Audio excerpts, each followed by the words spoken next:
Hey everybody, it's Josh Ghillie again, And Josh Carlson. and we are here talking more burncycle. What we've got for you right now is a discussion about the network. Yep. So we're back on the burncycle mat right here in front of us. Again, it has several things, including the burncycle, the threat meter, but we're focusing right now on the network. And that is this big central square in the middle of the burncycle mat. Yeah. This is kind of a separate cat and mouse chase mini game thing that's happening during any game of burncycle. You've got your actual physical bots running around here on the map. Then while that's happening, there's other action happening here on the network. It's definitely almost a third of the game, so it's more than a mini game. Definitely has a lot of strategy built into this small little square. I think we've talked about this before, but this is something that it's crucial to burncycle because as this is a game of sneaking and kind of timing and all of that, there are points in the game where you just want to stay put. You want to stay hidden. You want to wait for a guard to finish their route. And while you're in that position on the actual board, there is more things that we want you to be able to interact with and do on your turn. So we built this abstract network that is kind of serving as an overall look at the digital servers that are going on within the company, that exist in the company, accessing them through terminals, but in this case, through a wireless network. Right. So there's a lot of abstract icons going on the network. Yeah. So I think the first and most simple thing to do would be to walk you, the player, through what everything here means. Yep. Starting with the main point, which is all of the different nodes that are on this network. You'll notice that notice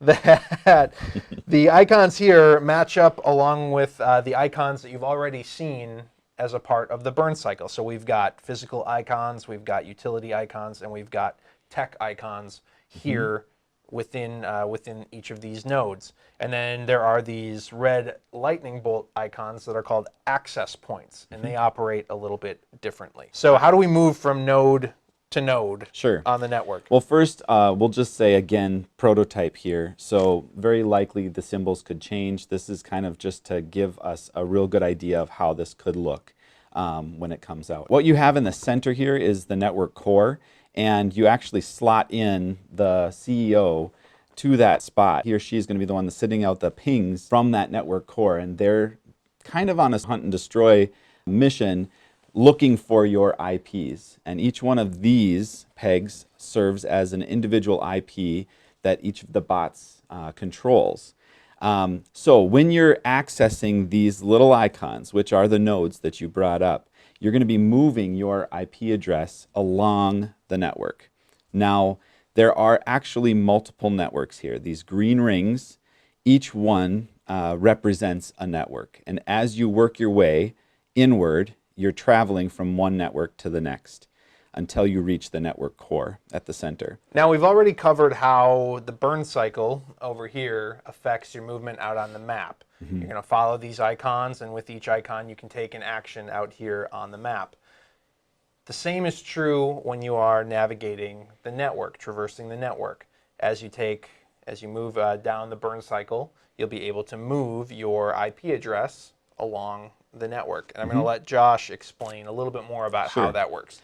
Cool. Well, it starts with where you enter the network at. So in this example, if we enter the network with this tech action right at the top, we're going to be able to move our IP address to a matching node. So as I look, we're going to be starting on this outer network and we're moving clockwise. Depending on which IP address, we'll just use this green one for this example. That's me. I am going to be able to traverse this all the way up to the tech action symbol. However, whenever you hit one of these access points, you have to stop there. So that is as far as I can traverse. All of the access points right now are represented by these little red lightning bolts here on the mat. It's a prototype. That icon may change, but good. Yeah, thank you. So That's actually a good thing for the bots. It's one of the main ways that you can make the network useful to you. When you hit one of those access points, you're going to be able to do one of three things. You can decrease your threat by 1, so you can drop this by 1. You're going to be able to increase your signal strength by 1, and that's for the IP address that you're controlling.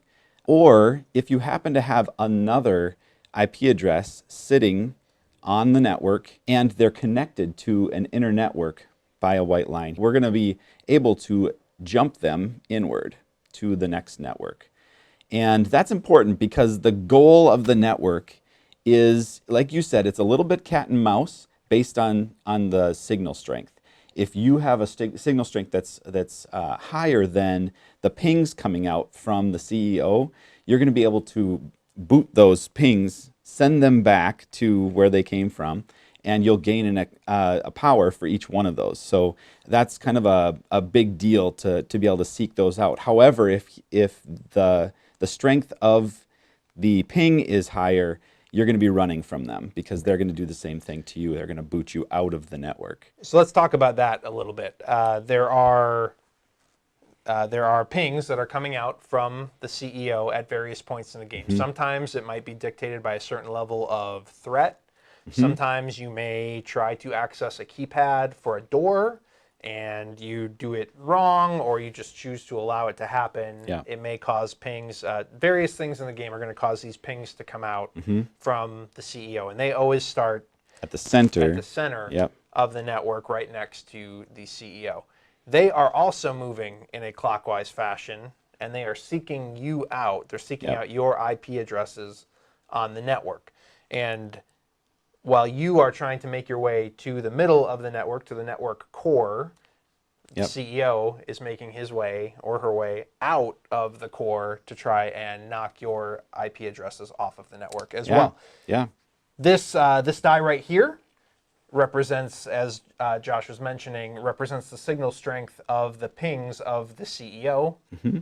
All these dice around here, depending on player count, represent the signal strength of your own IP addresses for the bots. So as you're traversing the networks and you're working your way in, there's a couple different goals in mind. If your signal strength is stronger, you're seeking out those pings. You're also trying to get to this center point. Once you reach that orange point, you're able to get 3 power. So that is to an individual bot, but that's significant. That's about as much as completing an objective on any floor. So it takes a while to work your way in, but it's a big deal when you get there. Just like when you have to stop at any access point, these red icons, the same is true if you run into an enemy ping.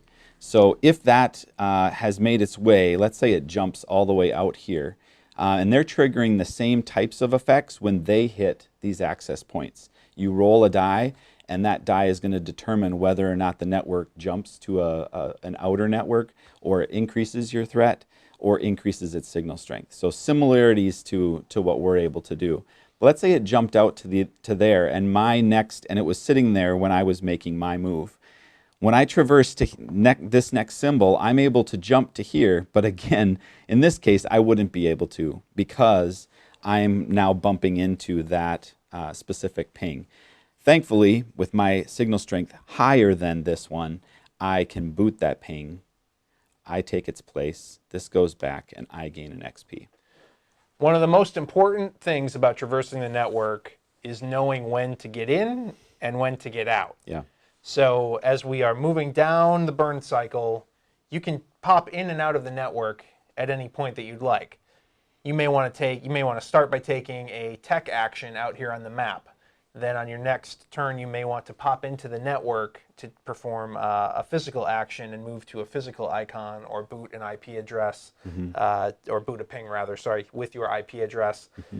Then you may want to pop back out to perform a utility action out here on the board. So that's a really important part of the game, knowing when to go into the network, when to get out, how to break up your actions in such a way that you're performing things out here on the map and on the network, and managing both at the same time for your group.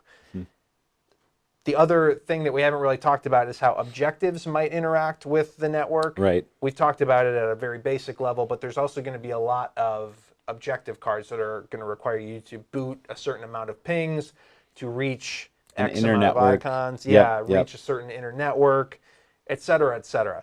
There's a lot of things happening with objective cards that are going to interact with the network as well. Yep. So that's a little bit about how the network in burncycle works. We've covered the burn cycle, we've covered the network.